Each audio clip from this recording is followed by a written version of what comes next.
તો મિત્રો આ છે આપણો સેમસંગ ગેલેક્સી A37 સ્માર્ટફોન અને મારી પાછળ તમે પાણીનો ફાર્મનો ટેન્ક જોઈ શકો છો. તો એ ટેન્કમાં આપણે આ ફોનનું એક્સપેરિમેન્ટ કરવાનું છે, કારણ કે આ ફોનમાં IP68 છે. તો આ ફોનને આપણે આ પાણીની અંદર 4 થી 5 કલાક પૂરતો રાખવાનો છે અને પછી જોવું કાઢીને કે આપણો ફોન વર્કિંગ છે કે નહીં. તો મિત્રો ટાઈમ તમે જોઈ શકો છો 11 ને 11 થઈ છે. આમના પાણીના ટેન્કની ઊંડાઈની વાત કરીએ તો 11 ફૂટ ઊંડો છે. તો 11 ફૂટ ઊંડા પાણીના ટેન્કમાં આપણે આ ફોનને રાખવાનો છે. તો મિત્રો જોઈ શકો છો આપણો ફોન ફૂલ્લી વર્કિંગ છે. તો હવે આપણે ફોનને જવા દઈએ અને આપણે 4 થી 5 કલાક પછી ફોનને કાઢશું. તો ફોન આપણો પાણીના તળિયે પહોંચી ગયો છે. મિત્રો 5:32 થઈ છે, એટલે કે આપણો મોબાઈલ પાણીમાં રાખ્યો એને 6 કલાક જેવો ટાઈમ થયો છે. તો હવે કાઢી અને જોઈએ આપણો ફોન વર્કિંગ છે કે નહીં. તો હવે ફોનને કાઢી લઈએ અને જોઈએ છે કે ફોનની શું હાલત છે. તો આવી ગયો આપણો ફોન. તો જોઈ શકો છો આપણો ફોન તો ફૂલ્લી વર્કિંગ છે.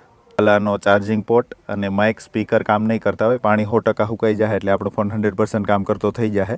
ખાસ વાત મિત્રો, તમારો ફોન એક્સિડેન્ટલી ક્યારેક પાણીમાં પડી જાય તો એક વાત અલગ છે, પણ હાથે કરીને તમારે તમારા ફોનમાં આવા ખતરા નથી કરવાના.